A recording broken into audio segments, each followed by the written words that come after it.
चिड़ियों ने सागर को सुखाया, तुम हो ज्ञान चिड़ियाएं। इसका बेहद में अर्थ क्या है? मुरली में बोला है कि चिड़ियों ने सागर को सुखाया।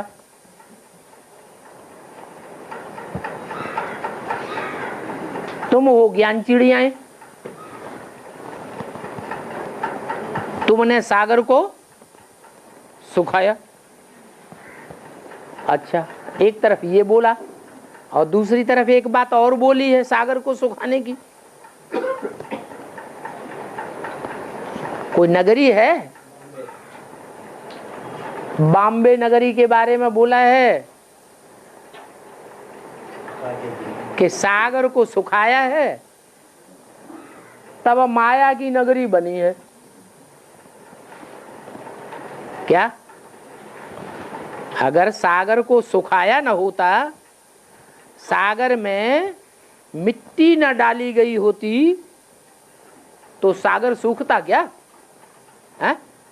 नहीं सूखता।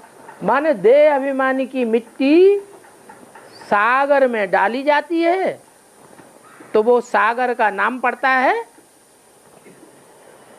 माया की नगरी बंबई। बंबई है विनाशकारी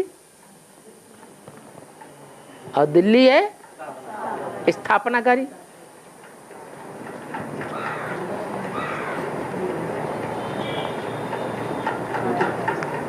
तो ये सुखाने वाली बात क्या हुई?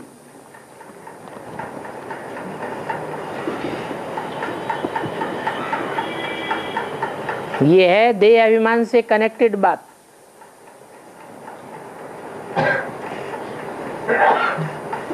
शिव ज्ञान सूर्य है या सागर है? शिव है ज्ञान सूर्य, फिर सागर कौन है? ज्ञानमान सरोवर जिसे कहा जाए या ज्ञान का सागर कहा जाए। सागर से रतन निकलते हैं। शास्त्रों में आया है रत्नों की थालियां भर भर के सागर ने दी। तो कौन से रत्नों की थालियां हैं वो? ये ज्ञान रत्नों की थालियां हैं जो मनन चिंतन मंथन से ज्ञान सागर से निकलती है। तो सागर तो है ज्ञान का सागर, लेकिन चिड़ियों की चोंच में जो जल फंस जाता है वो फिर कहां डाला जाता है? वो चिड़िया जो क्रौंच पक्षी दिखाया है शास्त्रों में, वो क्या करते थे? पानी लेते थे चोंच में और कहां डालते थे? मिट्टी में डालते थे। ओ ज्ञान जल को मिट्टी में मिक्स हो जाता है। तो जब ज्ञान जल में मिट्टी मिक्स हो जाती है तो सागर सूखेगा या नहीं सूखेगा? और चिड़िया एक तो है नहीं, चिड़िया अनेक हैं या एक है? चिड़िया अनेक हैं और सागर एक है। वो सूर्य नहीं है, क्या है? सागर है। वो सागर पहले कभी एक होता है सृष्टि के आदि में, और द्वापर युग से वो ही सागर कितने हिस्सों में बट जाता है? 7 हिस्सों में बट जाता है। जो 7 हिस्सों में सागर बटता है वो बांटने का काम मिट्टी करती है, महाद्वीप करता है कि सागर स्वयं बट जाता है? तो देह अभिमानी की मिट्टी सागर से ऊपर आ जाती है। तो ग्रुप्स हैं उन चिड़ियों के, 7 प्रकार के ग्रुप्स हैं विधर्मी। जो सागर को भी खंडित कर देते हैं। सागर भी 7 हिस्सों में बट जाता है। बाप आते हैं तो बटे हुए सागर को, बटे हुए महाद्वीपों को फिर एक में समा देते हैं। तो सारी कमाल देह अभिमानी की मिट्टी की है। बाप प्रवेश करते हैं तो देह अभिमानी की मिट्टी खलास हो जाती है, क्योंकि बाप है सिर्फ आत्मा, सदा शिव। उसमें देह अभिमानी की मिट्टी का नाम निशान भी नहीं है।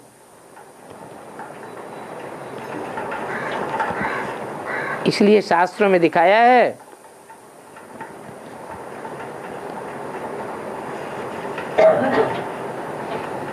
कि क्रौंच पक्षी हैं, उनके अंडी बच्चों को सागर बहा बहा के ले जाता है। वो बार बार अंडे देती है और सागर बार बार उनका परिवार नष्ट कर देता है। तो बाबा का ज्ञान इसे दुनियादारी के संबंधों को, परिवार के संबंधों को बढ़ाने वाला है या खत्म करने वाला है? खत्म करने वाला है। ये जो दुनियादारी के संबंध है, मेरा मेरा मेरा मेरा मेरा, बाबा का ज्ञान, जो ज्ञान सागर बाप का ज्ञान जल है, वो मेरा मेरा खत्म करने वाला है। तो क्रौंच पक्षियों को आ जाता है क्रोध। क्या? वो क्रोध में आकर के पक्का कर लेते हैं कि हम इस सागर को क्या करेंगे? हम सुखाए देंगे। तो ऐसा करते करते अब चिड़ियां क्या सागर को सुखाएंगी? क्योंकि वो तो प्रयास कर सकती है सिर्फ बूंद बूंद लेकर के मिट्टी में डालने का। ऐसे तो सागर सूखेगा नहीं। तो उनके प्रयास की लगन को देख करके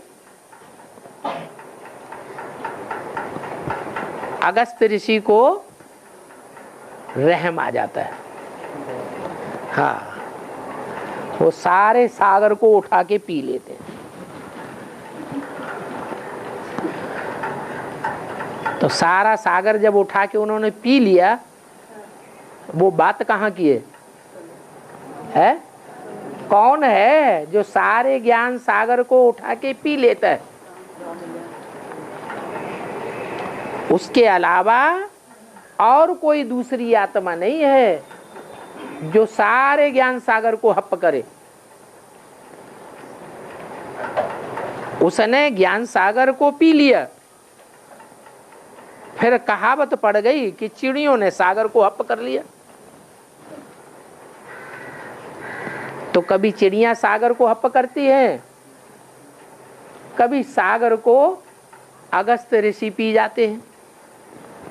ये कथा कहानियां शास्त्रों में बनाई हैं, बनाने वालों ने बनाई हैं। जरूर संगम युग में उन कथा कहानियों का अनुभव किया है प्रैक्टिकल में, तो कथा कहानियां बनाई गई है।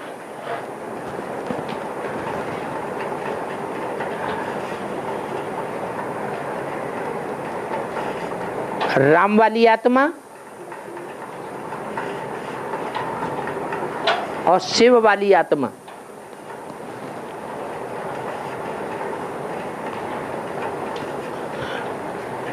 दोनों ही निराकारी स्टेज में हैं।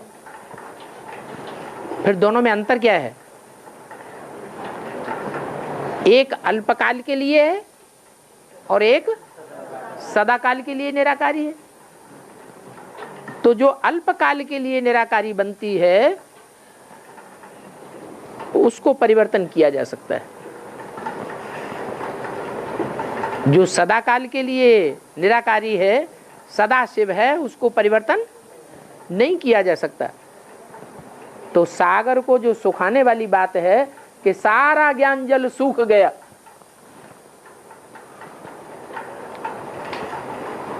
जिसमें ज्ञान होगा वो विनाश करेगा या स्थापना करेगा? क्या करेगा? स्थापना करेगा। ज्ञान जब लोप हो जाता है तो विनाश करता है। अज्ञान करता है विनाश और ज्ञान करता है स्थापना।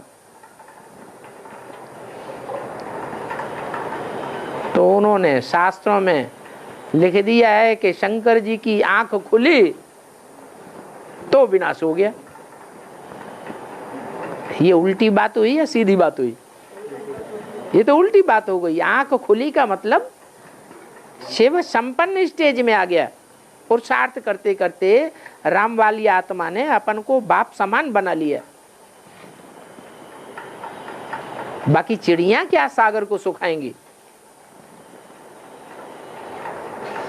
ज्ञान सागर तो वास्तव में शिव है, लेकिन वो सदैव पृथ्वी से कनेक्टेड नहीं है। सदैव पृथ्वी से डिटैच है या कनेक्टेड है? डिटैच है। सदैव अटैच्ड कौन है? पृथ्वी माता से सदैव अटैच होकर रहने वाला सागर है। वो कौन है? राम वाली आत्मा है। तो राम वाली आत्मा को संगम युग में शिव तो आकर के ज्ञान से भरपूर कर देते हैं और चिड़ियां उसको क्या करती हैं? चिड़ियां तो ढेर की ढेर हैं, वो सुखा देती है।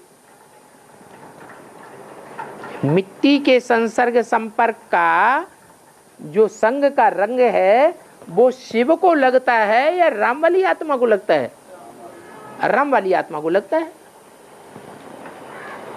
शिव तो सदैव है निराकारी स्टेज वाला, निराकारी, निर्विकारी, निरहंकारी। राम वाली आत्मा संगम युग में ये पार्ट बजाती है। संगम युग में ही कंगाल भी बनती है और संगम युग में ही सरताज भी बनती है।